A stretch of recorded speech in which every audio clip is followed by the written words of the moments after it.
Hey, what's up, guys? This is Jordan Peele. I'm the writer-director of Get Out, and this is a surreal honor to be doing the director's commentary on the DVD Blu-ray.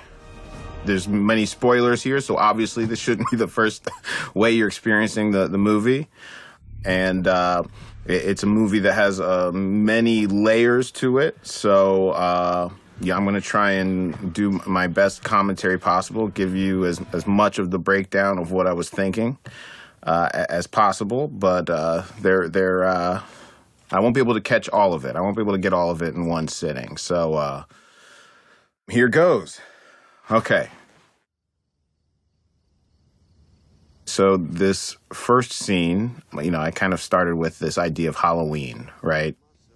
Subverting the idea of the perfect white suburb.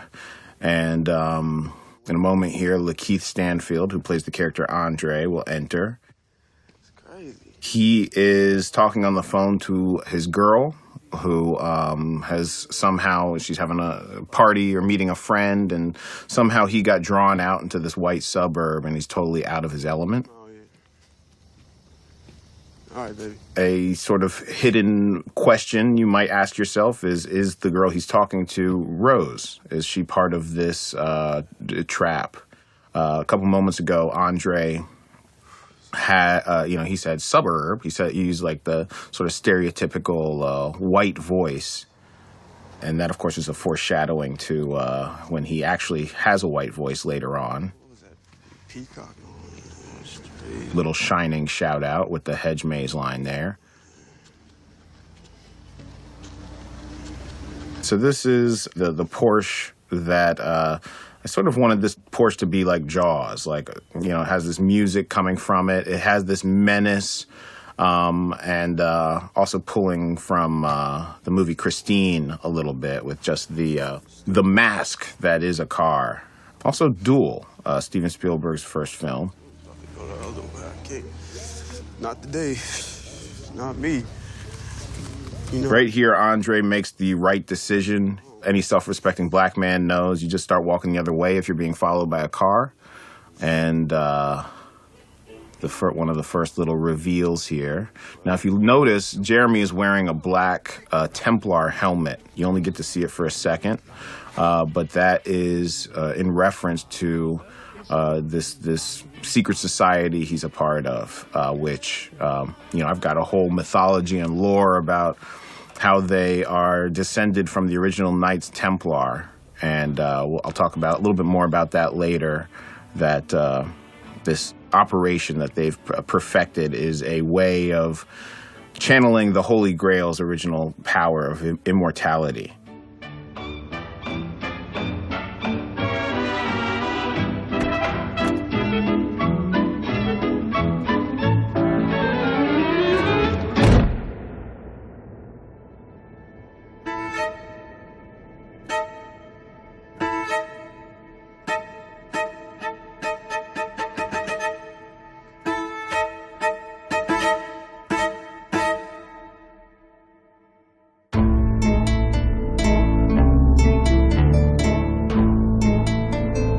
Talk about Michael Abels and his amazing score for a second. First of all, you notice the credits are in that light blue, like The Shining. I totally ganked that, but it also foreshadows the font that is used in the Coagula video you'll see later. But Michael Abels was a first-time film composer who is a classical composer. He's versed in jazz, tribal, just about every kind of music you could want. I chose him because I really wanted the soundtrack here and the score to have this new, different sound, something we've never heard before. I sort of described it to him as like, if you can give me black voices with a sinister sound that's not voodoo, maybe something that almost sounds like a disembodied or satanic Negro spiritual. And so he rose to the challenge.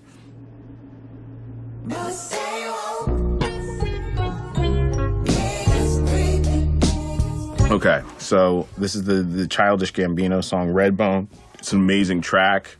It's talking about stay woke, which I needed the whole audience to understand that the lead character, Chris, who we see as an urban photographer, is woke. He's not an idiot. He's alert. He's going to be making the right decisions to an extent.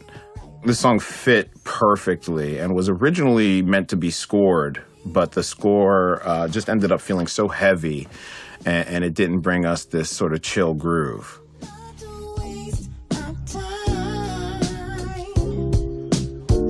So the first time we see Chris, he's putting white on his face.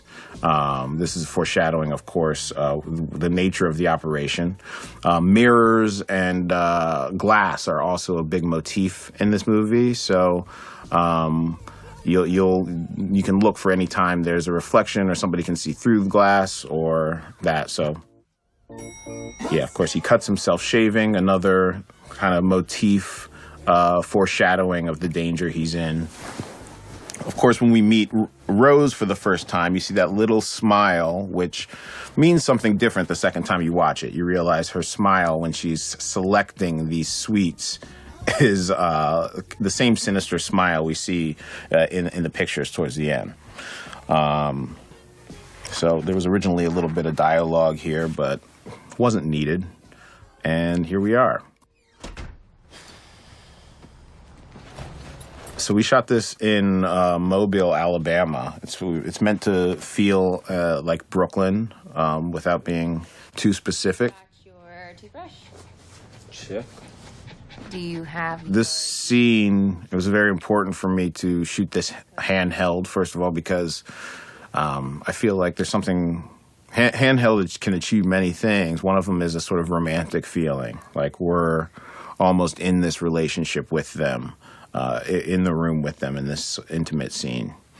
And then the way Allison Williams and Daniel Kaluuya play this scene is just so pitch perfect. They came in when they first met and we were discussing how these characters interact and why they're together, why we have to root for this relationship. The sense of humor seemed to be the thing that I think any audience can relate to as a something that will draw these two people together. They're flirty and they're funny and they obviously share this sense of humor and this sort of natural chemistry. I don't want to get chased off the lawn with a shotgun. Okay, so of course, I don't want to be chased off the lawn with a shotgun is a line that comes back later when Rose literally has a rifle in her front door and is chasing him off the lawn. definitely fucking suck. But that's because he's a lame dad more than anything else. So this was just an interesting point in the script writing to make Rose woke enough that she knows her dad might be sort of racially clumsy. This is, hiding the Rose reveal, turned out to be that is the toughest part of this whole movie because she's bringing him there. It's almost a feat I doubted I could ever really pull off. And but to do that, Allison Williams, she just did such an amazing job of isolating the mentality of the Rose character from the bad version, who we called Ro-Ro.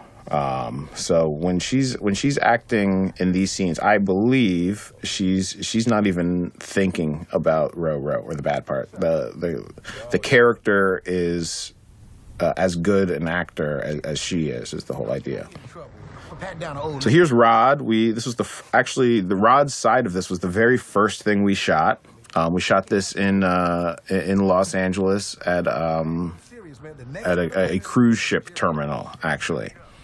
So that was the very first scene I ever shot as a director. He's got IBS. And Rod's character, Little Rel Howery, I mean, as you know, he comes in, he just slays this entire film. He's meant to give the audience a little bit of a release valve, but at the same time further ground the entire project. So even here, where You know, we're sort of setting up that he's suspicious of people. He's kind of a conspiracy theorist, but most importantly, he knows he makes Chris laugh, and that's kind of his job. He's going to try and crack his friend up. Some of his theories, he kind of, I don't think he kind of fully believes the theories he comes up with all the time. It's very much to make Chris laugh. It's Rod. And of course, Rose and Rod's connection is also comes back later. So that we did that deer with VFX, and it was, we took a little monofilament, pulled that tree. So it moved practically, and then, using as sparing VFX as we could, we sold the idea that this thing hits, and we kind of can't make it out. Here we go. So it probably would have had a better effect if I didn't have a red car for the blood to splatter on, but, that's, I think the red car still is so graphic that it's okay. Here in the theater, you can already hear people start to be like, "Come on, man, where are you going? No. Why are you going out there? Why are you going out there?" So I wanted Chris to be, the guy in a horror movie that makes the right decisions, or if he didn't make the right decision, like right here, he should just get in the car and go. There's no need to fuck with anything in the forest. But emotionally, we'll later understand that this is hitting him on a deeper level. And I don't think he quite even understands it yet. That's the shot of him crossing the threshold from the city into the country, and the wild. Part of this, the theme of this story is that Chris has built these constructs around his own soul and his own feelings of guilt and his primal nature. The city is a sort of, and concrete is a sort of symbol for that construct that is being broken down in this movie. And this little inciting incident sort of plants the breakthrough he's going to have later. Sir, can I see your license, please? You don't see it in this cut, but the idea here in the script was that Chris, not wanting to leave something dying by the side of the road, takes it upon himself to call the cops. Rose would not have called the cops because, of course, she does not want the cops involved. And this little stint where she's defending her man and sort of winning over the audience as a protector. When you watch it the second time, you might realize that, she's actually keeping the ID from this cop because she doesn't want any record of Chris and where he's going and all that. So that's just one of her little perfect, brilliant sociopathic moves here. Thank you, officer. This is like, this is part of this story with the Rose character, forgetting about what she actually is. But we realized part of this story is about her getting woke. Basically, racism and race is something that black people, certainly this character Chris, has dealt with his entire life.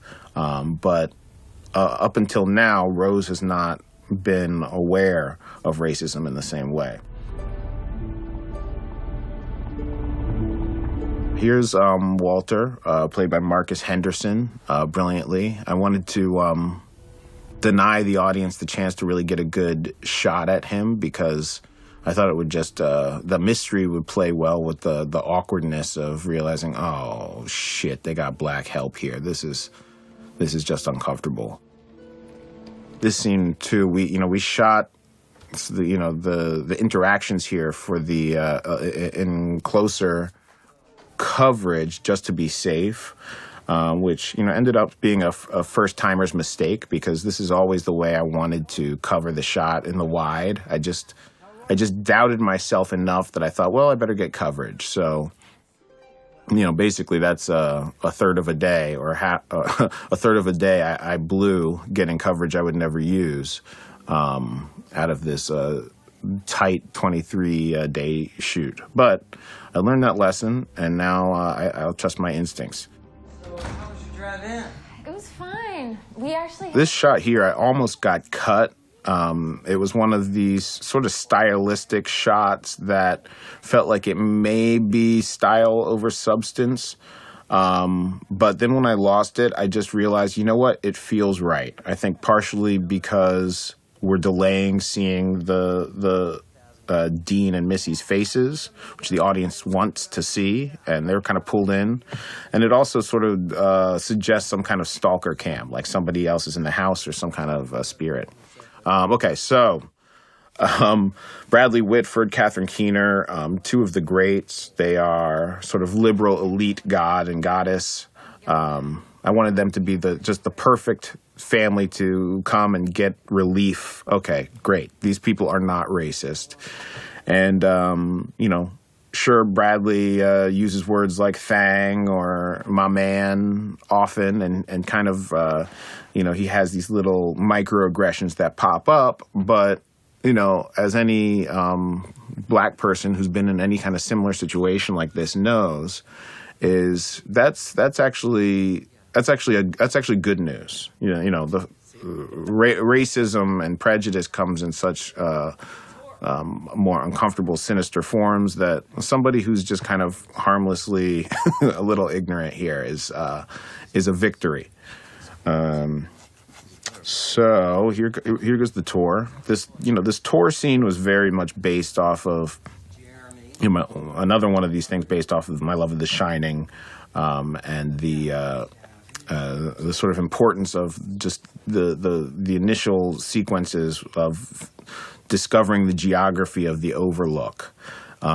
It just helps with tension. It helps with the terror, and you're sort of imagining, okay, what's going to happen here? What's going to happen here? What context are we going to see this house in later? It's such a privilege to be able to experience another person's culture. You know what I'm saying? Mm-hmm. Oh, you're going to love this. Brad Whitford, of course, just such a commanding this scene. He just totally got it. I think in the original script, the character was more of a bear hug of a man, sort of, just a bigger barrel-chested sort of hardy guy. And when, I finally landed on Brad, we developed it into this sort of more relatable friend, best friend's father figure. Seal it up. Some black mold down there. My mother loved her The black mold down in the basement, foreshadowing, and okay, so much is going on. I'm just trying to keep up here. So that shot where we reveal Georgina for the first time is basically, seeing the Shining twins down the hallway, or when we first meet Hannibal Lecter, just the whole vibe of coming up on somebody waiting for you patiently is creepy. So I use that. And then, of course, there's the whole Jesse Owens. His Dean's father was beat in the qualifying round for the Berlin Olympics by Jesse Owens. As we find out later, that's Walter, who is Dean's father. And, within that, we find sort of a motive for why the family has it in for black people, so to speak, is back in the day, Roman Armitage was physically beat by a black man on the world stage, and he never got over it. He became obsessed with this idea that black people have more God-given advantages, and that combined with the white man's determination, you could make the perfect being. President in my lifetime, handstand. Obviously, very important to me for this movie to poke fun at the liberal elite and not the sort of more typically stereotypically racist red state crowd. And then this scene was tough. We had planes going by. There's an Air Force base pretty close, so we had planes going through this entire scene, and the whole audio team had to really dig it out. Here, Catherine, who is doing an amazing acting job and looks beautiful, begins to plant this device she's later going to use in Hypnosis by connecting Chris's anecdote about his mother to this, the clinking the tea. Should have Missy take care of that for you. So this is all carefully planned dynamic from this family. You know, the whole lore of this movie sort of goes that Rose and Jeremy were basically raised to do this purpose. From a young age, they were groomed into these wranglers, so to speak. So every step here is very calculated. You know, Missy is the master of the plan of how to get them there, and how to maintain the illusion. She understands psychology. Of course, Dean is the master of the science of the operation. George, it's Rose's grandfather's party. My dad would throw a shindig once a year. All right, so, you know, Georgina, you know, very much based on this sort of Stepford Wives idea. You know, I often describe the movie as like Stepford Wives meets The Help, because there's this interesting and uncomfortable dynamic sometimes when you interact with, or you know, someone in Chris's situation would interact with someone in a service position like this and not know if he should, you know, essentially help a sister out somehow, or if that boundary should be kept. It's just an interesting dynamic, and you know, a way to put Chris in an uncomfortable situation that later has sort of different implications. This little interaction between Missy and Georgina, by the way, is meant to be on the second viewing just a wife and a mother-in-law interaction. So just kind of annoyed, and it's like the mother-in-law is not the greatest at keeping the secret, so Missy sort of excuses her passively aggressively. I'm sure they hate each other. Caleb Landry Jones is an amazing actor as well. His performance is just so riveting. And I can't stress enough how many times, you know, he did this scene completely different, but equally menacing and fascinating. He's just really interesting guy to watch and really passionate actor. Where are your manners? Our guest wants to hear the stories, please. So this, you know, we wanted to put them in the sort of slightly uncomfortable but relatable scene of, you know, when somebody brings somebody else into a family or a new situation, it really becomes about like airing the person's dirty laundry, and sort of connecting on how much we can sort of expose Rose, and this just felt very real to me. I'm upstairs hooking up with the hottest girl in class, chain dealing, right? God. You realize you're coming off as like the world's biggest douchebag right now, right? So, Connor starts. So yeah, just trying to keep this family feeling as real as possible. And, you know, I think Jeremy's character here is menacing, and because he's sort of flirting with the lines of the whole ruse here. I think he's probably the member of the family that actually has had the most rebellious stage against the whole grooming and everything, and you know, the way he was raised. I think something in him knew it wasn't right, but he was turned into a monster. Now we see him sort of in front of his parents, and not in front of his mother because now she's gone, but pushing a little bit further because he can. You'll notice he's the one character that when the reveal about the family's intentions comes, he's the same guy. Everybody else sort of changes their characters a little bit, but he is being himself. He's actually not very good at lying or withholding his rage, which is why his wrangling method is not to seduce, but to grab off the street. I did judo after school, first grade. Aw. You should have seen me. Judo. I love that when he does that line. And it's so scary. Even the way he's moving here is just so freaky to me. It's like he's imagining riding this guy. I think Jeremy, is secretly wants Chris's body. Like he's into this idea that he might be able to get that body and become better at jujitsu. Of course, he won't get it. Oh, a whole bunch of nothing. Talking about sports? Hey. Yeah. That sounds good. So you think about jujitsu, just so condescending, but so, I don't know how he manages to sort of be strangely charming in this scene, but he's so fucking hateable, and at the same time, I'm like, this guy's just so crazy. I can't even deal with him. I mean, Daniel, I could talk all day about how amazing Daniel is. At some point we realized, Chris doesn't have very many lines in this.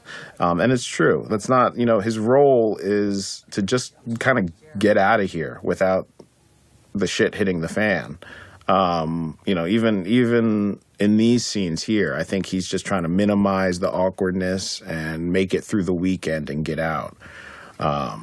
So that's why he's not gonna pop off, and of course he's in love, so we understand why you're on your best behavior at your love's parents' house. Okay, so this scene was extremely important. I don't think I had it in the original draft, but I was sort of adding this idea of Rose's continued wokeness because I think like this scene, for example, is pivotal in our not suspecting her or our shelving our suspicions of her. The fact that she's more turned up about this than he is sort of suggests that she's not trying to pacify him. She's not trying to calm him. There's no, I think, if maybe probably in an earlier version of the script, she was doing some version of like, I think it's going to be okay, sweetie. And he was the one who's getting weird. Well, this switch was... in energies was crucial for the film because, obviously the audience, I think, subconsciously presumes that if she was in on it, she wouldn't be wilding out like this. Chris has to bring her back down to earth. So I think we really win her. She wins our trust in this scene as well as his. And as Chris is saying now, look, you're seeing race for the first time. So yeah, it's pretty, that's pretty shocking to you. To me, this is the best case scenario. Your family's only slightly uncomfortable and maybe your brother's a psychopath, but that's okay.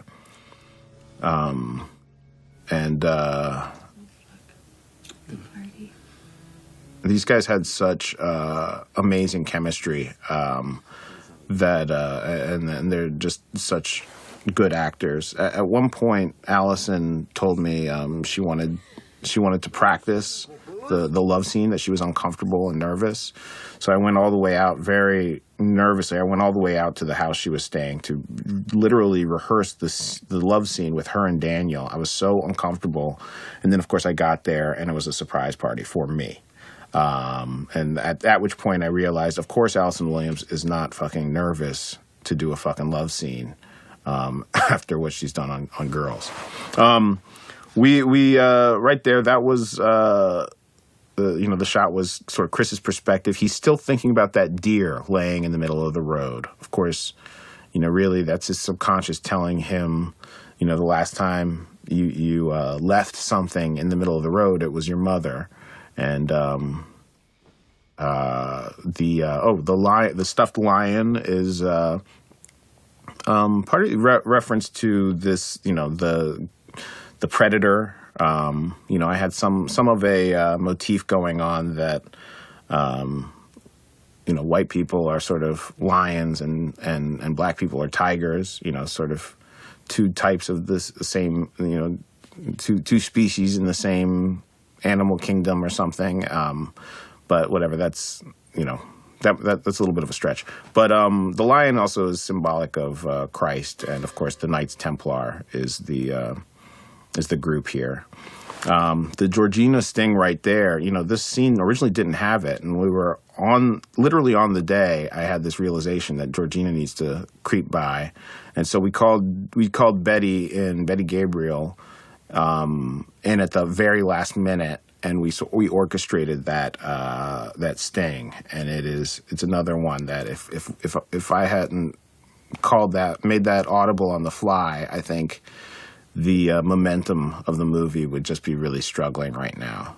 But okay, so this is I think one of my favorite things is using depth. Sort of inspired by things like North by Northwest with the classic plane scene. Somebody running at you or towards you just creates a very visceral and physical reaction for the audience. Of course, upon second viewing, you realize the reason he's running is because with his new black body, he's trying to beat Jesse Owens' time. So he's jogging and he's obsessed.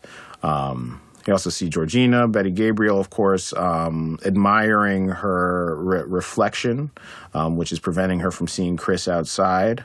And we know she's admiring her reflection. Now we know why second viewing, we understand why she wants the black body, is she believes that it's exquisite.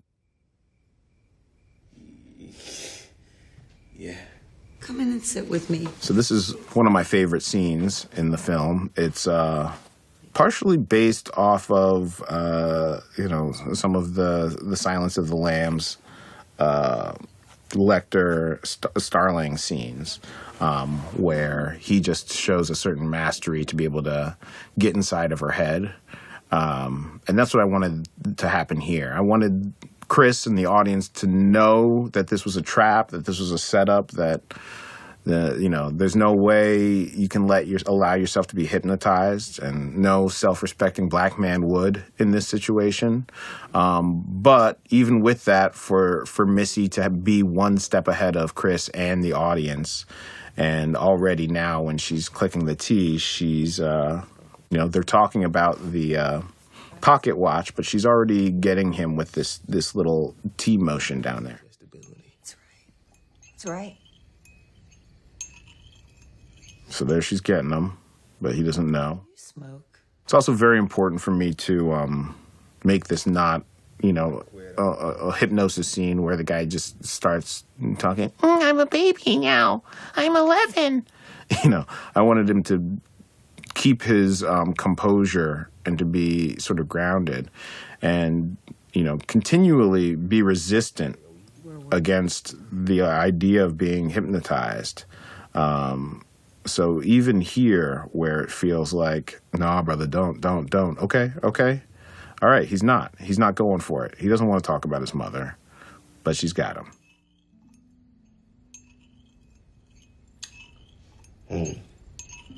Watching TV. Do you hear the TV? So this is Chris's worst memory.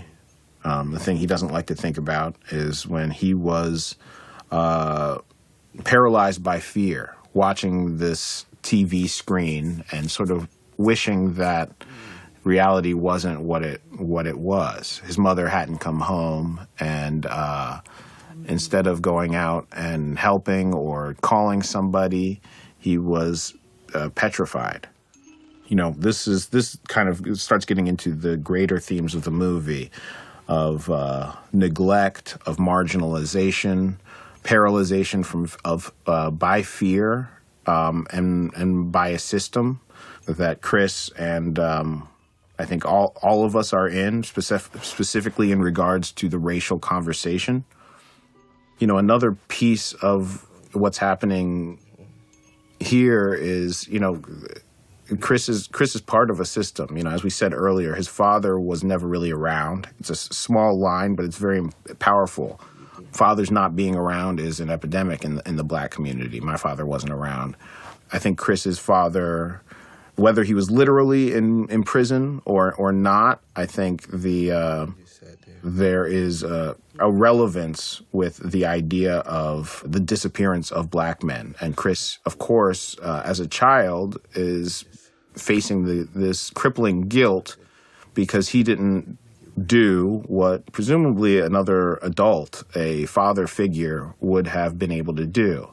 So just by him being the man of his household at a young age, you know, he was dealing with too much responsibility. How do you feel now? I can't move. You can't move. Why can't I move? You're paralyzed. Just like that day when you did nothing. You did nothing. Okay, Missy's sinking her claws in here, and we sort of lowered her voice to really... The floor. Wait. Sink. We just emphasized the bass there, and here we go. So this is the sunken place. We put Chris on some wires and VFX'd the particles in the screen. This is meant to be a construct of Chris's mind, and it is a representation of his own worst fear, right? This place he was, this time he was powerless and, you know, sort of confined to this constraint, and all he could do was watch this TV. But as you will find out, the sunken place is it's really a tool that Missy uses to sedate her victims and also to prepare them for the brain surgery, which, of course, you have to be awake for brain surgery.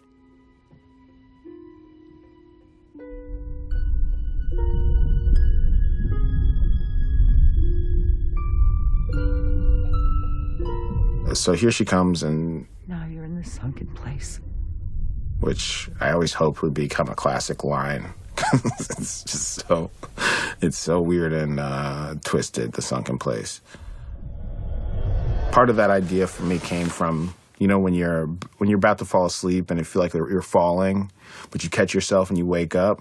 Well, what if you never caught yourself? Where would you fall? Where would you go into? Just to blow your minds for 1 second, you know, in my mind, the sunken place is experienced differently for everyone else. It is a state of mind that is, you know, created by your own brain, based on Missy sort of latching on to your deepest fear or your darkest moment, so that Andre, the woman who is Georgina, or Walter, all live in some sort of marginalized state where they can see through the eyes of their captor, but they can't do anything. But everyone's room and sunken place would look different. So Chris he doesn't really remember what happened last night. Maybe it was a dream. He's out here taking pictures, which, you know, in some ways, Missy's hypnosis did help him face that fear. He's creatively inspired, but he's also now he's in detective mode. He knows something's wrong. He just doesn't know what. And we see Georgina about to take off her wig, but getting caught. You know, it was, you know, obviously anyone that's a post-coagula operation character in this has to have either a wig or a hat to hide their surgical scar. So here's Walter.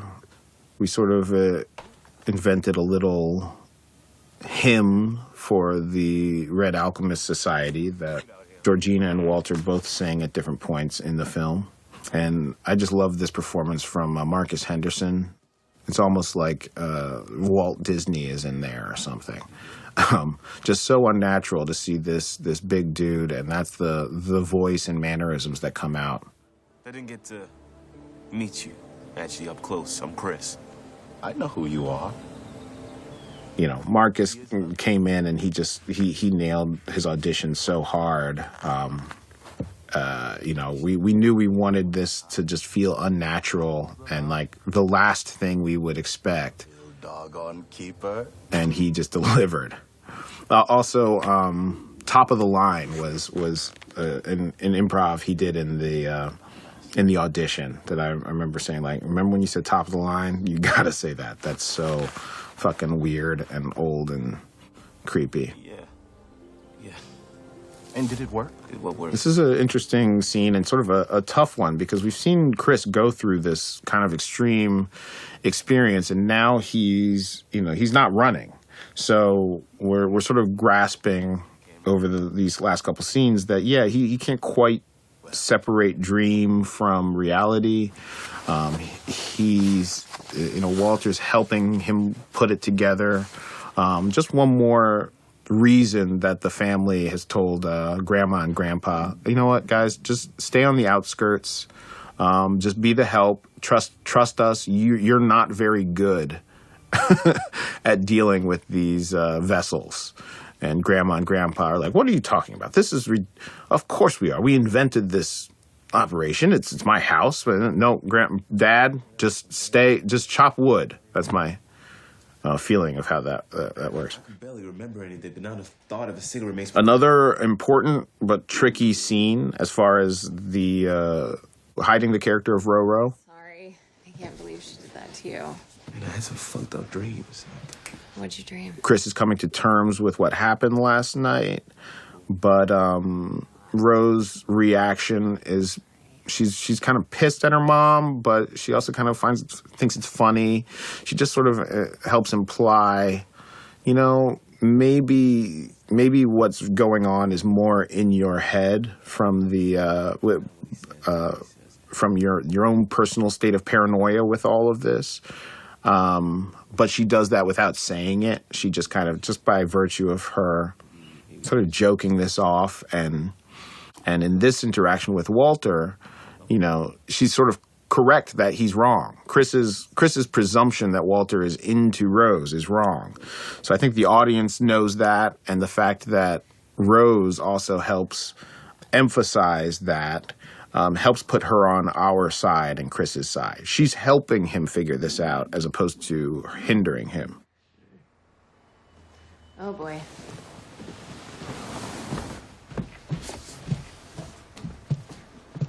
So here comes the party guests. This is what I've called the Red Alchemist Society all coming. And, of course, they're all old friends of Grandpa. And here he is greeting his old friends.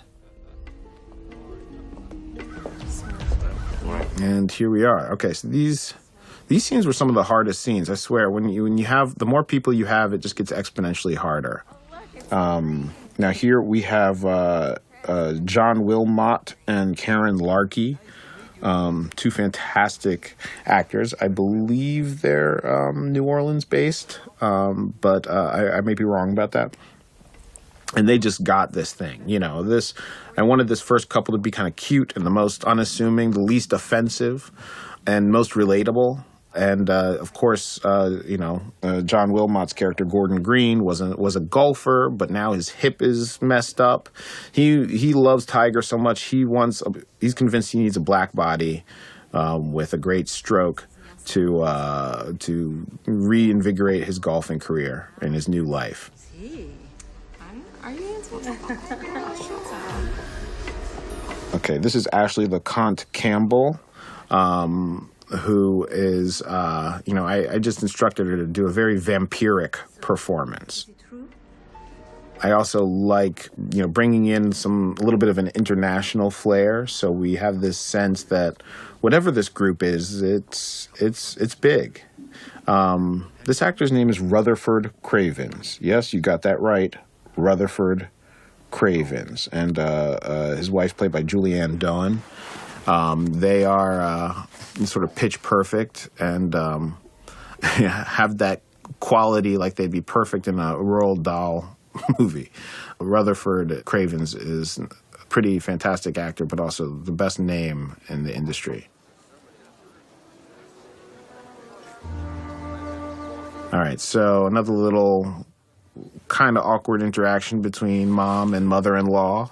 But then over here we see the uncomfortable attention, and Chris is sort of escaping into his camera. He's using it for investigative purposes, but more than anything, he's using it as a shield, as a barrier between, because he's just fed up with all this attention. And of course, the woman in the background checking his butt out.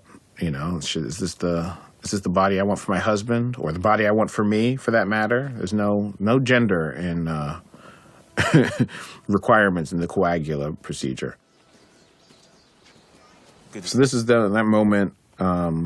Really, all black people, any minority, recognizes when you feel isolated and you see another brother. It's like, let's go. I got to connect with this brother real quick. Of course, he can't connect with him because Andre is now Logan. I'm Philomena, and you are. And a lot of people don't, or I should say some people don't realize that Logan is the same guy from the first scene, just different. I think that's testament to Keith's range in his acting. And also that, we're not necessarily trained to differentiate black people as a culture and a society. But that's just me trying to be woke up in here.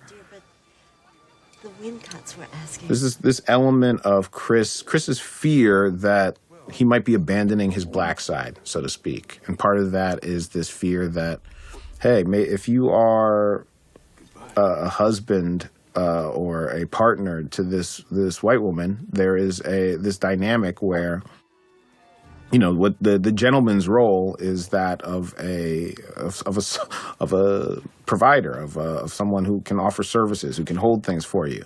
And there's a little bit of uncomfortableness and awkwardness in Chris's subconscious. And of course, that couple is so bizarre, he's just totally thrown. Here we go. This is Jim Hudson, played by Stephen Root, the blind art dealer, which was a character I realized was maybe a little over the top, but ultimately realized it's just over the top enough. All of them. They mean what? This is the guy that is meant to bring us some relief for a moment. First of all, because he's not only colorblind, he's literally blind, but he's also in the art world. He is an apparent ally to Chris. He understands that people focusing on race or color, there's an ignorance to them. The blind art dealer isn't lost on me. How'd you do it? The fact here, as Hudson's about to discuss, that he wanted to be a photographer. He tried. He just didn't have the eye. This is the character that ultimately ends up protesting too much, that he doesn't see race, he doesn't care what color Chris is. He just wants that eye. He's got a more twisted, perverse agenda. But even though I don't say it, I believe that Jim Hudson does think that if he is a black photographer, he will get more attention. So even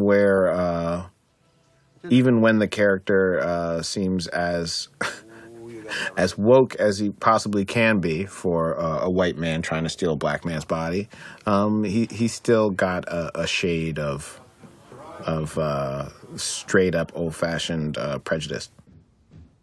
This scene was very much based on scenes from the Stepford Wives, where the husbands are walking around rooms silently and sort of exploring her belongings. Just such a creepy image. It's also based on a dream of mine where I was walking through a lobby that was a bustling lobby in a bank, and I turned the corner and just all the noise stopped. And when I turned back, everyone that was bustling around was just standing looking at me silently.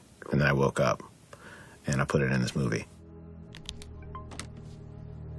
All right, so this is like, phones are something that need to be dealt with in the modern horror universe. Why don't you just call somebody? So I wanted to make this constant threat that someone's unplugging his phone. Obviously, it's, Georgina unplugged it because, the less batteries he has, the less help he can call for, the less contact he can have. So it's all part of the great plan. Who?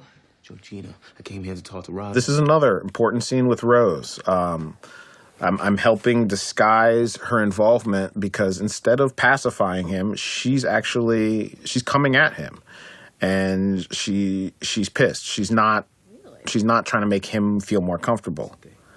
But when he assumes that Georgina is pissed because he's dating a white girl, which of course we know is not the case, she makes fun of him for it. And I think that's another point where she endears herself to the audience because, hey, if she's going to call out his prejudice and she's actually helping him get closer to the truth because she's right. It's not because he's so damn sexy. Which he is. He's a very sexy man, especially when he goes into his real accent, which is British. Then this dude cleans up. What? I got hypnotized last night.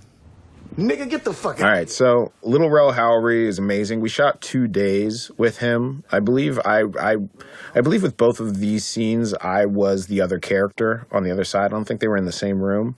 But it works pretty flawlessly. That's one of the advantages to being a sketch performer as a director is you can sort of do half-assed versions of these characters. Barking like a dog, flying around like you're a fucking pigeon, looking ridiculous, okay? Or I think flying around like a pigeon was Rel's improv. There's, every actor kind of got to do their own process with me. And every actor has very different processes. okay, but that was after you fucked the heads. Rel's process, I very quickly realized that, he was very funny reading my lines, but if I ever said, like, dude, just do it, like, in your voice. Like, give me, get into your stand-up mode and play with it.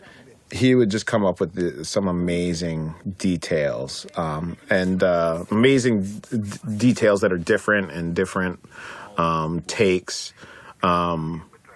That's Jeffrey Dahmer business. It was not in the script. So I thought it was so funny. Okay? I'm gonna tell you this. I think that mom is putting everybody... So the important thing here is Rod he's right, but he's not so right that Chris should be just listening to him. He's talking about sex slaves and shit. Chris knows that's not the case. So at the same time as being a sort of wild conspiracy theorist who is making Chris feel like maybe his paranoia is just that. It's paranoia. Of course, Rod is saying what we all wish somebody would say, and he's getting closest to figuring this out. To wipe down the dresser, and it accidentally came. Betty Gabriel. This is, I think, one of the most classic scenes in film history, horror film history. Myself, and I'm a tough critic. Her performance here sums up the entire movie. I mean, really. And I knew this was such a pivotal scene because it has to be even creepier. It has to be more than we've seen so far. And, of course, Toby Oliver, the amazing cinematographer here, picked the perfect lens for right up close. Basically all I told Toby is, like, look, this scene has to feel more menacing, more creepy, more in your face. And Toby picked the perfect lens, as he always does.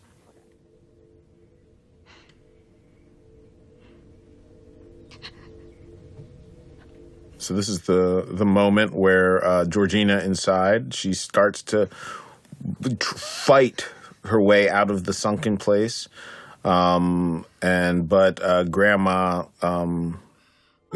puts her in check and kicks her back into submission. And that was, I told Betty, as I say no as many times as you want. Like, literally, it's just the more times you do it, the crazier. And so she gave me 10. Not at all. The Armitages are so good to us. They treat us like family. Total Stepford Wives moment. It's like, what the hell? She's so into her role as being a servant. She has no her soul. What happened to her soul? What happened to her quote unquote blackness? She's docile, she's obedient, and she's also aggressive in this weird way. Oh, hey, hang on. Chris, I want to introduce you to... This was a very tough scene to shoot because we just didn't have very much time. These extras were just... Oh, there goes Georgina in the back, and if you listen closely, you can hear her singing the hymn I was talking about. More advantage or disadvantage in the modern world. Okay, so this is Yasuhiko Oyama, who is actually a friend's father of mine.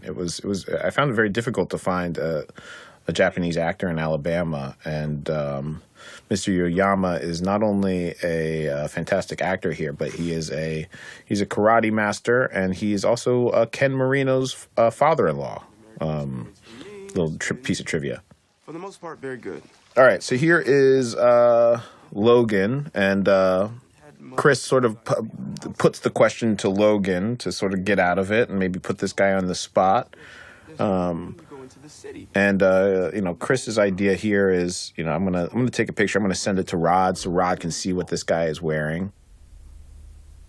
And as you see in Logan's eyes, the light from his portal into his own personal sunken place sort of fades, and some sort of synapse, whatever happens when a strobe effect creates a seizure. I figured that there was a similar sort of synapse happening here that affected the operation.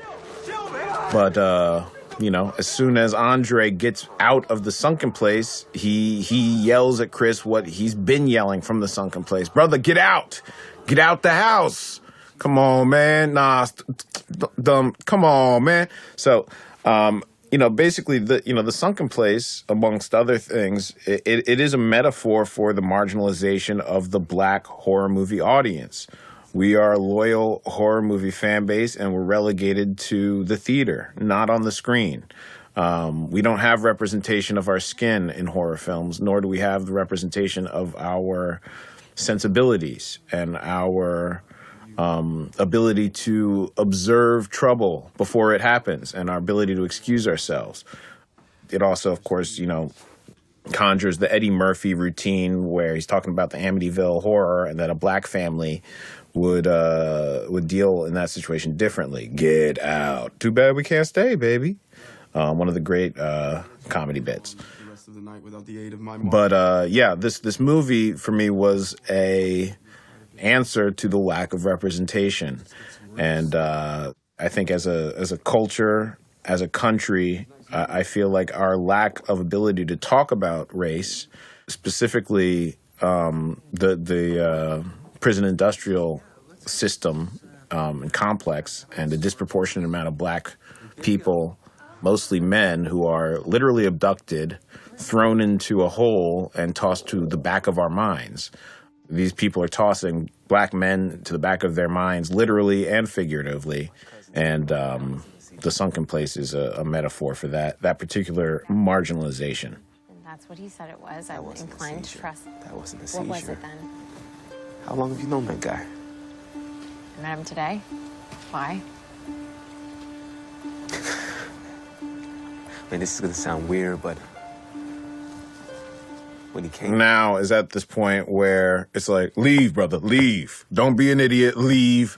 So I had to make him, he's trying to leave now. He's trying to leave, and I think that is a relief to us. At least this stupid dude he's not trying to stay around. He's trying to figure out. He's not a dumbass. He knows that wasn't a seizure. He's trying to break it to this woman that he loves, why he has to leave her house, which, may be the, may end the relationship. And Chris is in love. He is. And especially out here where she is his only security blanket. I think he connects to her at his sort of all-time high, but he can't describe to her what's happening and where his suspicions are coming from, which of course is in itself a metaphor for What I think a feeling a lot of African Americans will have is that we're perceiving something and being told that we're not actually perceiving it correctly. All right, so here is, of course, the big reveal. This bingo scene is actually an auction. I wanted to keep the sort of particulars of how this auction works pretty mysterious. Like, what are these? What are the numbers? Are they millions of dollars, billions of dollars? In my particular lore, which is the one we should go with, I think, the Knights Templar, who this group is descended from, were collectors of antiquities and treasures. So I have it in my mind that they trade amongst each other these relics and artifacts, and that the numbers that he's holding up are the amount of relics somehow. So, Chris realizes he's just told the woman he loves that he is going to leave without her. And based on her reaction, I think he channels his internal demon. He realizes that once again in his life he is risking the abandonment of his family. And so basically I knew I had to keep Chris in this situation. I couldn't let him just run yet, so I didn't want this to turn into a chase movie. So I dug into the core of what makes him him. And one of the darkest building blocks of his psychology is this traumatic moment where he left his family. And he has been hiding this truth from Rose that he actually could have saved his mother. When we shot this, Daniel was having a hard time getting there originally, and he was like, "Hey, Jordan, I need help. There's a block. And we discussed it, and at some point, I said, Daniel, the reason you haven't told her this is because you don't want the woman you love to know that you are the type of person who abandons your family. And he goes, yep, got it. He went and he knocked this out of the ballpark.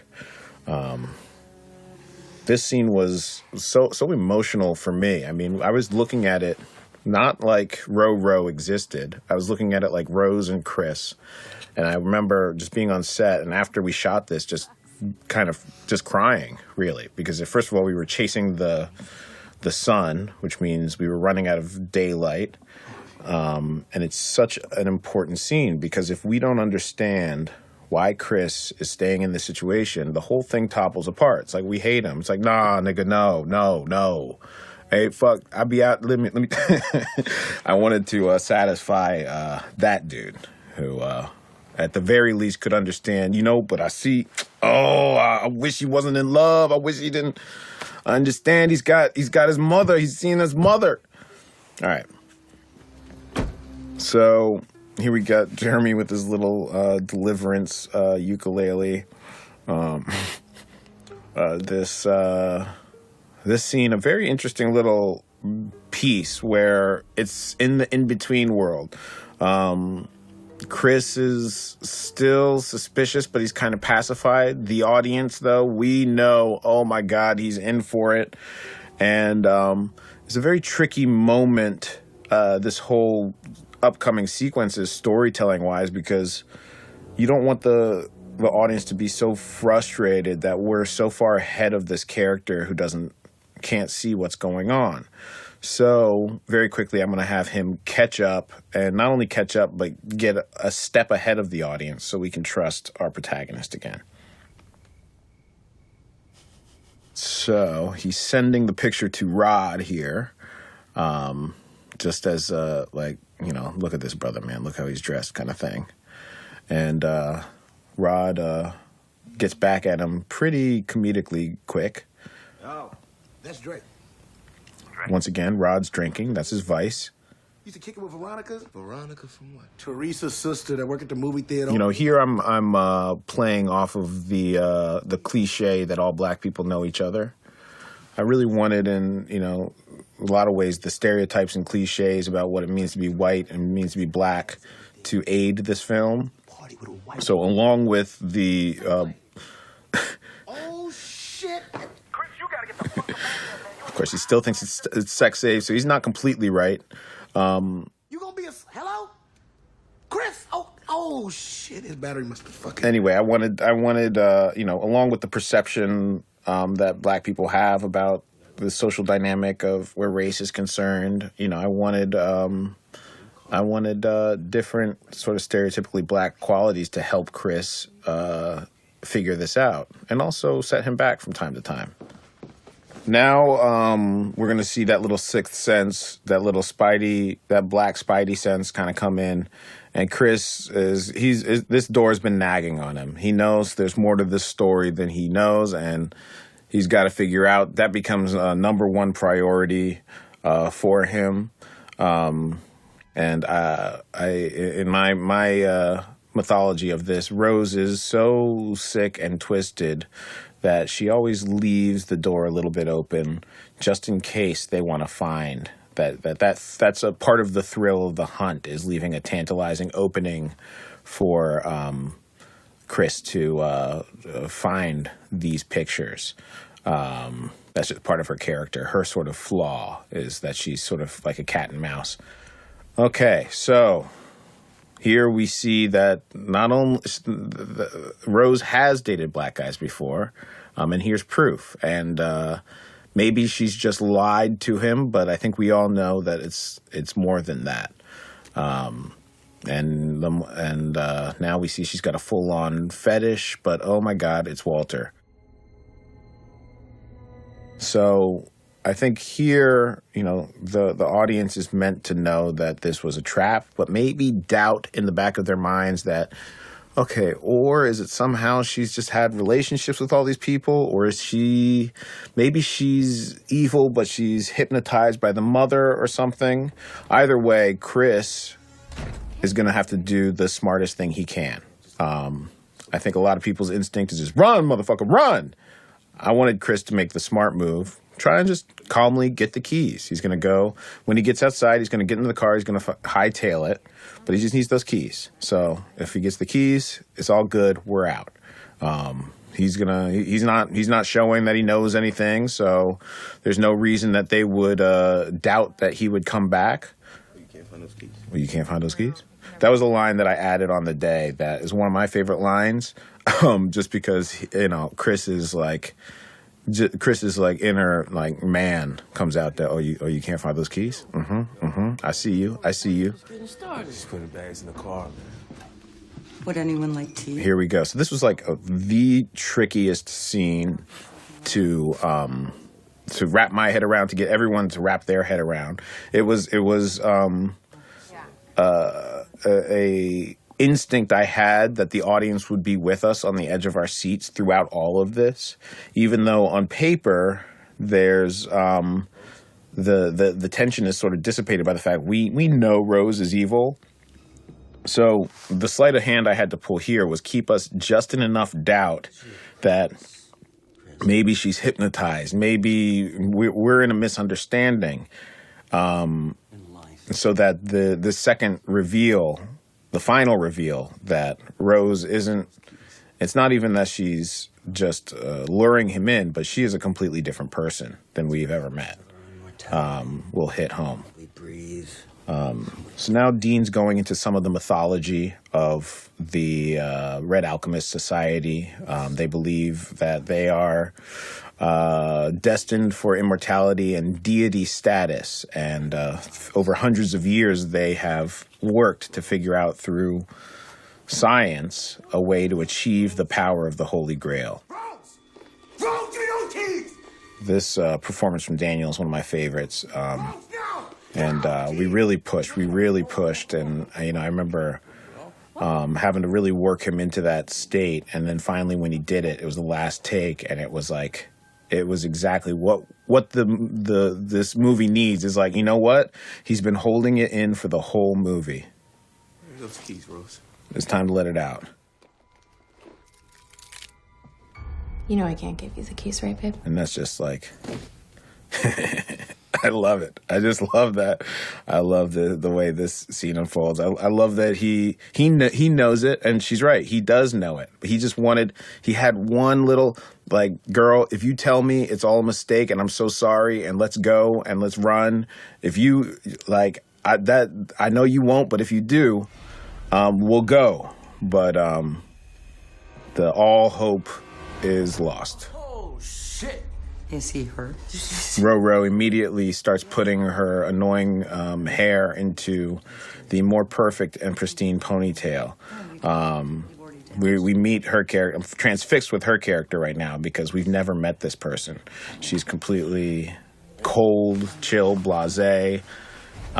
She is precise and obviously an absolute psychopath, but we don't know anything about her. Because of this quality, I think this Roro character is probably my favorite character in the movie. It's like, this is some crazy, sick, bitch, villain shit. I don't even know. You hear that, Chris? Huh? So to make this scene, we actually had this rig that was kind of like a stretcher. We put a camera on. And that's that wide shot that shows us how fucking expansive the sunken place is. All right, so this is the part of the movie where it's couldn't get any worse, and much like Hollerin in The Shining or the sheriff in Misery, I wanted to have the character on the outside offer us some hope, and we love Rod, so I felt like in the darkest moment of the movie, we can sort of begin a new chapter, begin a new momentum, and I think it's exactly what the audience needs. Yeah. So yeah, Chris hasn't come back, and Rod realizes this could be serious. I think when he was originally talking to Chris about leave, motherfucker, I think he still didn't completely believe that this was a sex slave situation. Like, in reality, even if shit's getting weird, you're not quite all there. But now that Chris hasn't come back, he really is suspecting it. And further looking up Andre, finding out that, of course, Andre has been missing, just goes to validate everything. And it all kind of comes crystal clear in this moment. Oh, shit. All right, so this was this crazy room we found in Mobile, Alabama, that had these amazing lights, and it just had this uncanny quality. I always talked about this room as being like some kind of evil feng shui that Missy had come up with. Like, it was meant to fit in with the sort of stereotypical white rec room vibe, but just have this real David Lynchian offness going on. We set up the bocce ball, the perfect weapon for later. The room is actually designed to keep him mentally confined. And here the buck is, of course, not only a word used when describing strong black men in the past, but it is a symbol, it's the male version of the doe that he hits. So I also imagine that the deer is a symbol used by the Red Alchemist Society. Is there anything more beautiful than a sunrise? Hi, I'm Roman Armitage. And if you're watching this, you're probably... Originally this scene was just, he was being forced to listen to You've Got a Friend by James Taylor over and over again. And when I realized I couldn't afford that song, I invented this thing, which I think works better. Especially saying it out loud, it definitely works better. Richard Hurd is the actor here, and he just had this wonderfully both totally pleasant quality, but also you can imagine he's capable of really devilish things. And Grandpa loves his garden. That's why he's always out there gardening. He loves being outside. He loves working with the greenery. And here we see where the picture from earlier came from, and the entire family together. Full disclosure, I did not realize that the actor playing young Jeremy was that much shorter than the actor playing Rose until we got them on set. And it's just first movie. You can't really fire a little kid for not being tall enough. It's just not done. Okay, the Behold the Coagula. I love this idea. This is also kind of like ripped from J.J. Abrams, the videos in Lost, the Dharma Initiative, where you just get this sense of like, oh my God, there's this produced thing. It goes so deep. We're just at the tip of the iceberg. And so I wanted to kind of play with that idea, put my own spin on it. Williams. Rod Williams. Okay, Erica Alexander, who just came in and just killed this with her audition. She brought this character from, what on paper felt a little bit like a sort of stereotypical black woman police officer character, and she just brought a reality to this character and a depth that I felt like was so needed for my to talk about enhancing the script. His name is Chris Washington. He left on Friday with his girlfriend, Rose Armitage. This scene is meant to give us a break and give us a safe space and a relief. It's but I didn't want to really tell any jokes. I just wanted to let the scene be what it would be in real life, which is kind of this dead end. Now, I realized it would sort of get laughs, but there's several moments in this where I really let Rel just go off and improvise, and he just delivered so hard. That's because we found him, right? But Chris says he's acting real different. Different how? This dude is from Brooklyn, huh? He didn't dress like this. I also wanted this, I wanted to, make sure that, we had a little bit of the safety, I didn't want to make these cops white cops either, just to sort of like create this mythology that all cops are white, I wanted this to feel like, okay, this is kind of racially and logistically a safe spot. We got a black female cop. This is great. But, where some people in the audience might say, oh, okay, they're gonna start figuring this out together. Of course, no, that's not the way it works when you walk into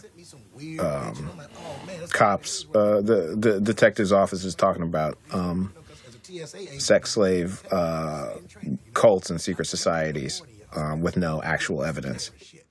But that's a totally different story. So look, I go do my detective work, right? Right here we have, on the left we've got Ian Castleberry, and on the right we've got Geronimo Spinks, two of the best names in Hollywood as well. You might recognize Ian from the first scene in Keanu, where he plays the drug lord. They already got 2 brothers we know, and it could be a whole bunch of brothers they got already. What's the next move?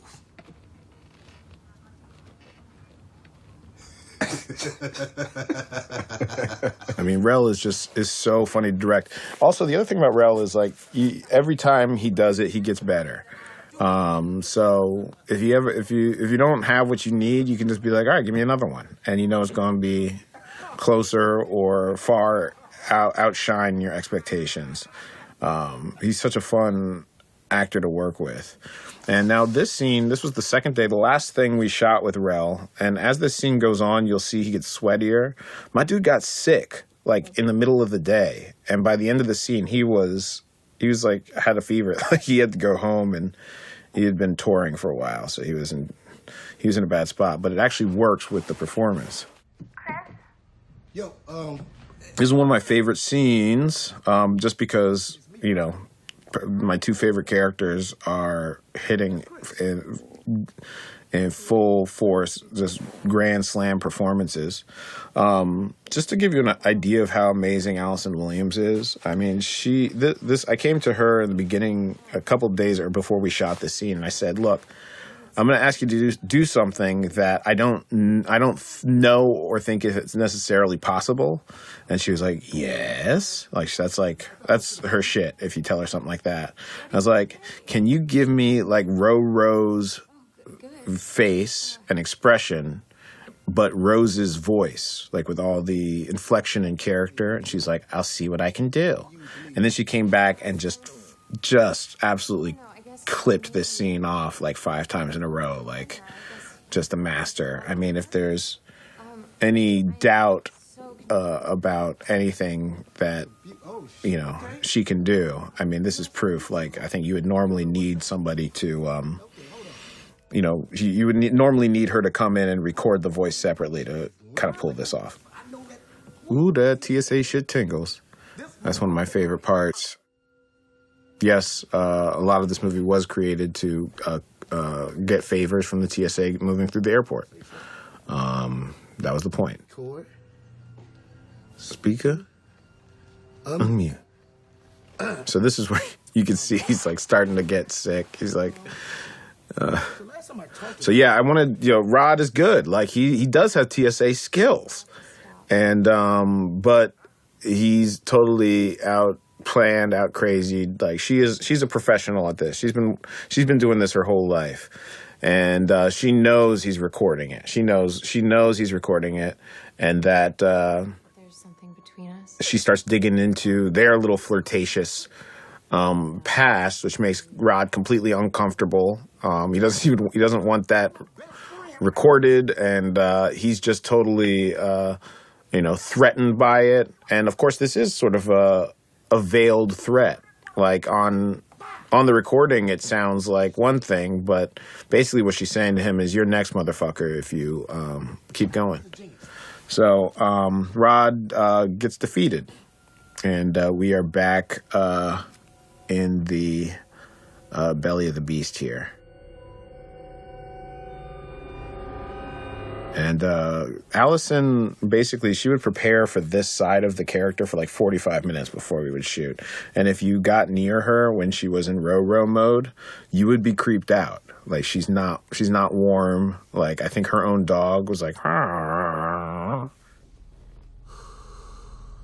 You know, Chris once again wakes up from the sunken place. Every time he goes there, it's he's in the space embodiment of his worst fear. Space embodiment, the mental state. You can answer. There's an intercom in the room. Okay, so now Jim Hudson comes back. The guy, the art dealer. All right. We know we're going to get answers in this scene, and I really wanted this scene to play like the scene in the first, at the end of the first act of The Matrix, when Morpheus just simply tells you what the Matrix is. I thought it was such a great device, because first of all, I think at this point in this movie, we want answers, and I just love the idea of telling the audience the answer in some ways. I think it's so direct and unexpected that it would come like that. And like in The Matrix, when the answer is satisfying, you feel like you've been just given a gift of information. Yeah. For phase 3, the transplantation. Okay, so now we and Chris start to realize what's really going on here. This is mad science. This is brain transplantation. This movie is sort of meant to be my take on Frankenstein, and you kind of realize that now, that you know, in many ways the African American experience is this country's Frankenstein monster. I mean, Able to see and hear what your body is doing, but your existence will be as a passenger. So, you know, there was one point where the idea was they were just going to do a brain transplantation and then you would die. But I realized we could tie in this sunken place sedation device and say that you are in there. And that, of course, was the big revelation for me writing that brought everything together, is that your will is taken and your body is used. This is a modern form of slavery. Why, yes. Why black people? And now the question everybody wants to know, why? Why would you, is it because you hate us? Is it because you're KKK? No. People want to change. There's a variety of different reasons. Everyone has their own different thing. It's not one. But the commonality is that you're being valued for your skin and your culture and what you bring that enhances our lives, but you're not being valued as a soul that is equal, as a human being. And yeah, I don't think I'll ever write anything as cool as that for the rest of my life. That's about as good as it gets. So good night, folks. And thanks for watching. All right, no, here we go. Let's get back into it. I went on a little spiral tangent, realizing that it's gonna be hard to beat this one. So give me a little rope, guys, to make a worse movie, please.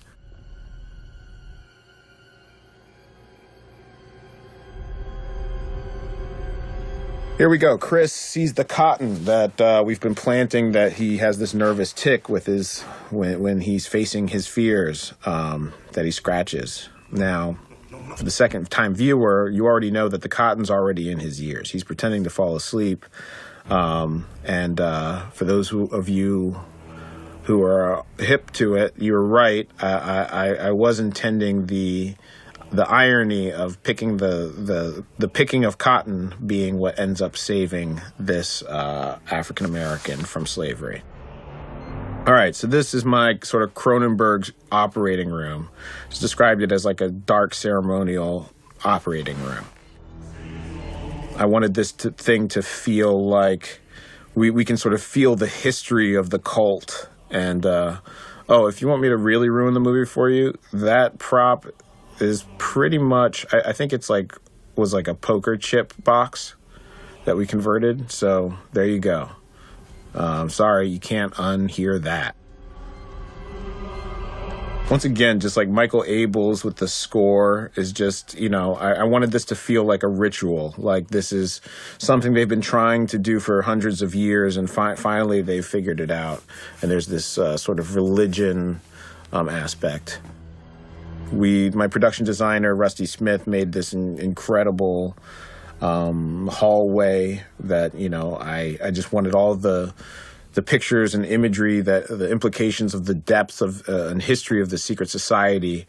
But I knew I would only give the audience little glimpses, just so you know how deep it goes. And trust me, I know the entire history of this secret society. It goes deep, but you only get little pieces. On another DVD, I'll take you through the history of the Red Alchemist Society.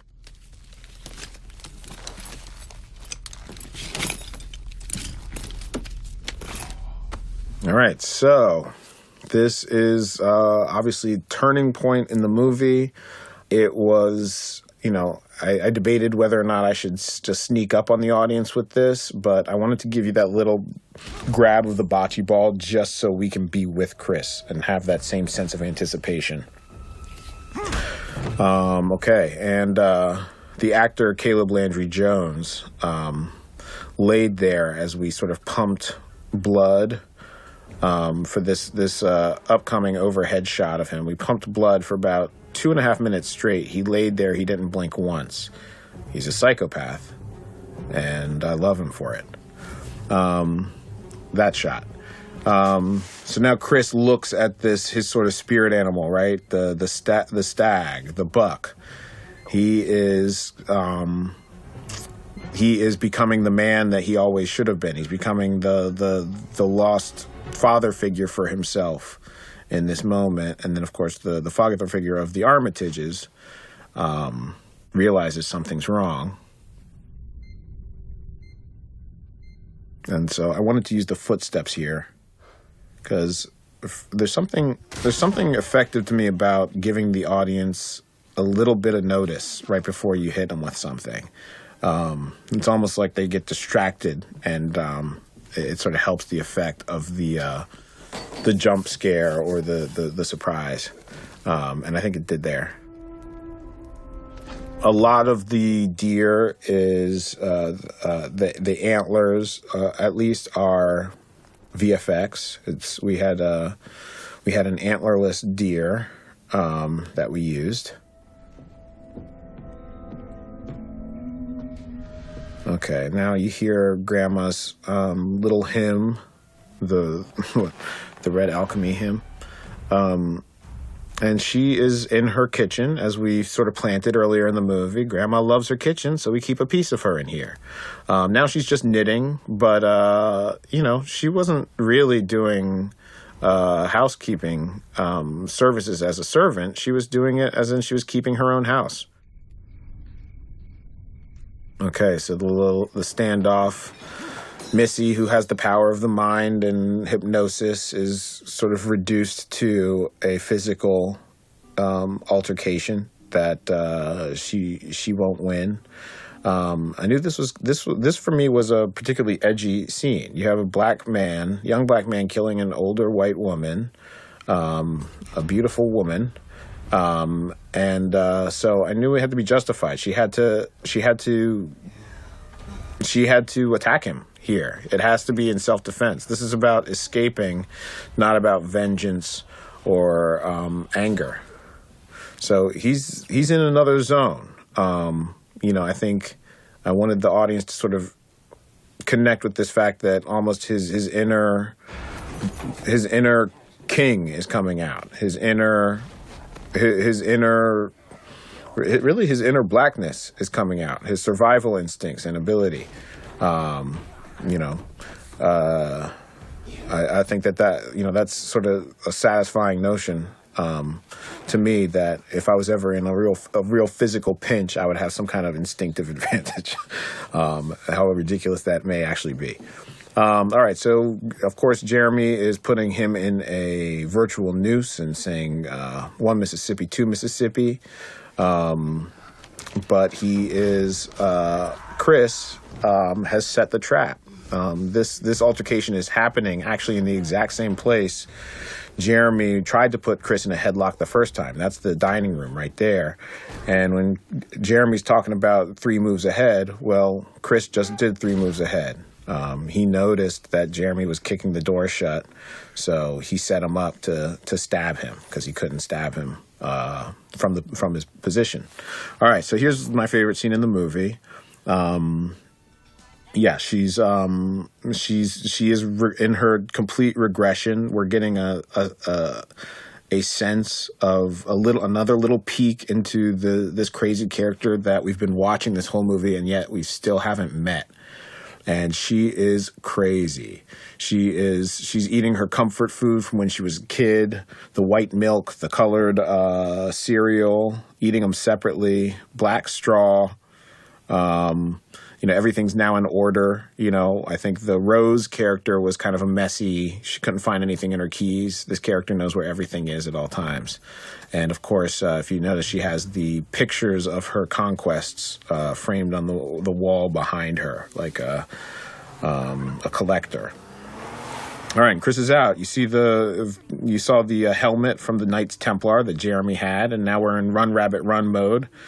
And boom! I wanted to just get this feeling like anything could happen in this scene. It's total chaos. It's total.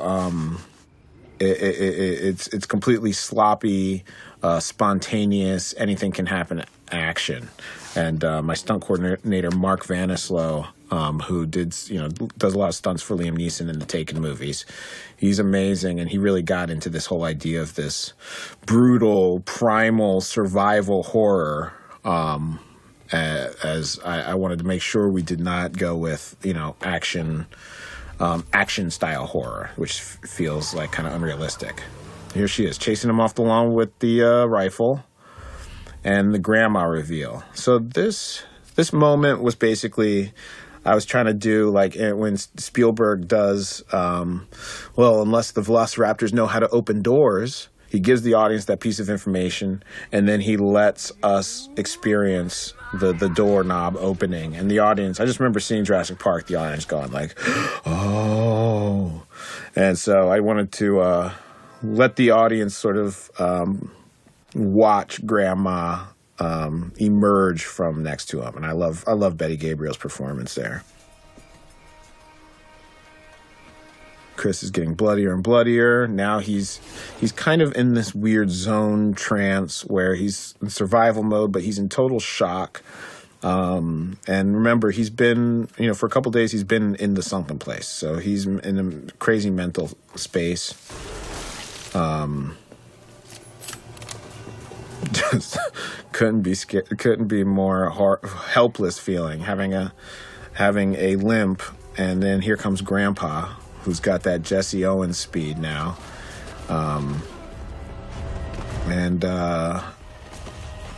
So here, now we're dealing with Roman Armitage. We see his scar for the first time. And I wanted Chris to defeat, not with, this final threat, not with his strength, but with his, he's a photographer, and his smarts and his wit. And he knows he has this weapon in his pocket. If the audience here knows what's coming, and they're frothing at the mouth for it. It's in an audience, it's a really palpable feeling and satisfying. Right there, we did a squib with some VFX enhancement. A lot of the blood from the nose is done with VFX as well. Here, wanted to give a little misdirect, like, oh my God, is he going to shoot Chris? Nope, he took care of himself. Whether or not he's out of the sunken place, he's a atrocity. He's got most of Grandpa's brain in there, a little bit of his original brain, which is actually. Oh, and there's Rose. So yeah, the partial brain transplantation, by the way, is theoretically possible. It was achieved on mice in 1982. New York Times article. Look it up. All right, so. Now, this is like my kind of like Othello moment.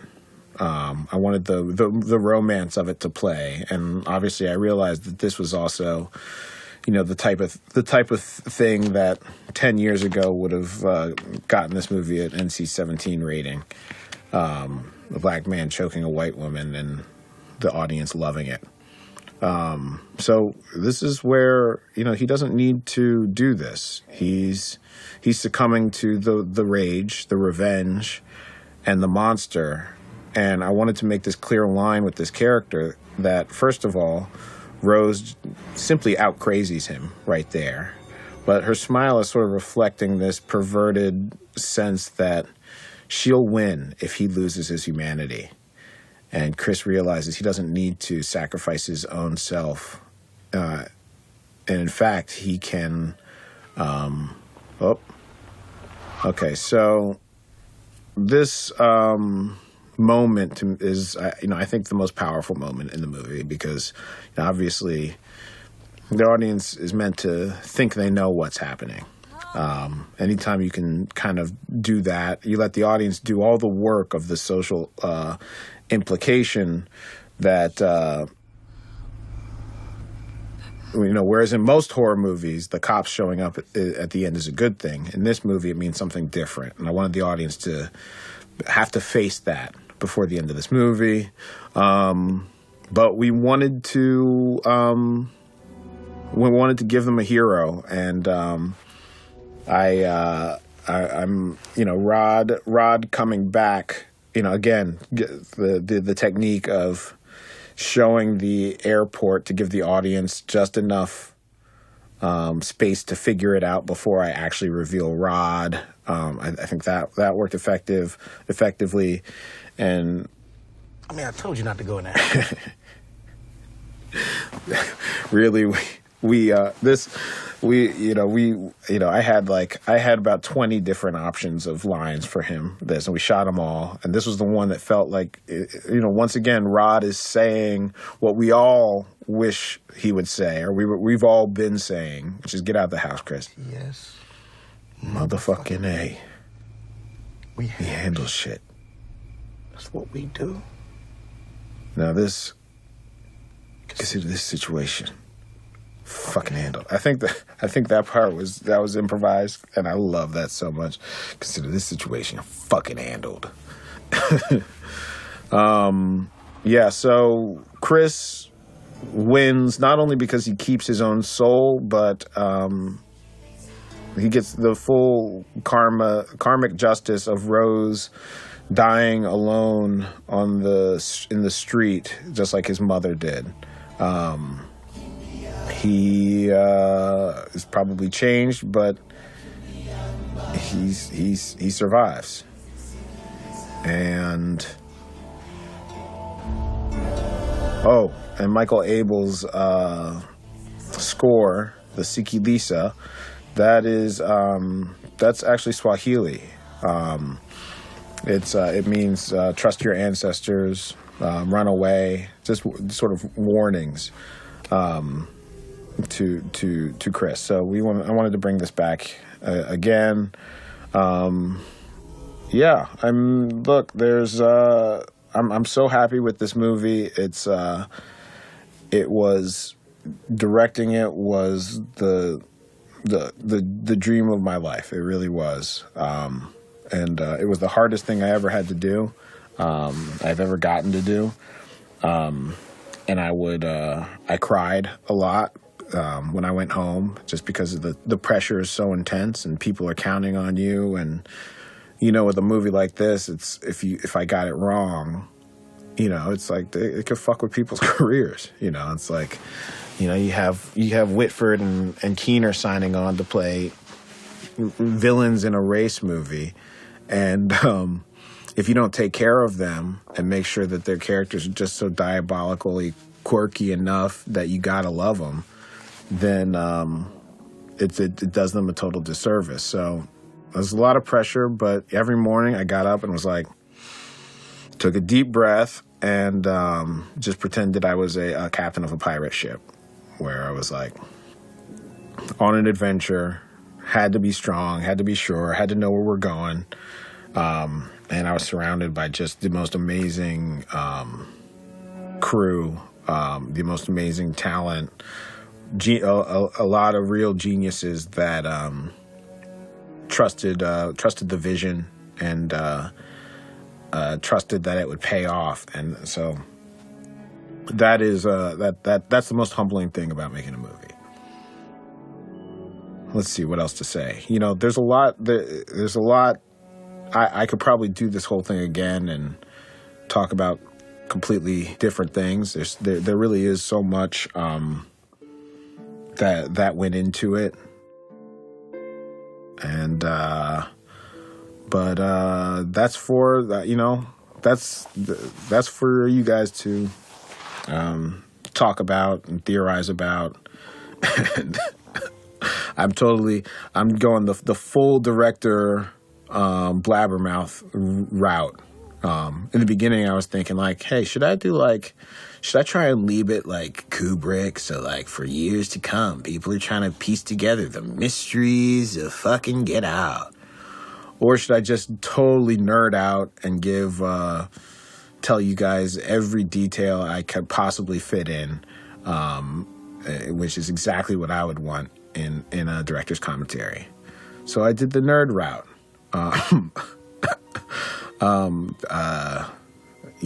Thank you for listening. Thank you. If you took all the time to listen to this, you're a true fan. And I'd love to hear what Get Out theories you think I may have missed. Thanks, guys. All right. I'm going to end it now.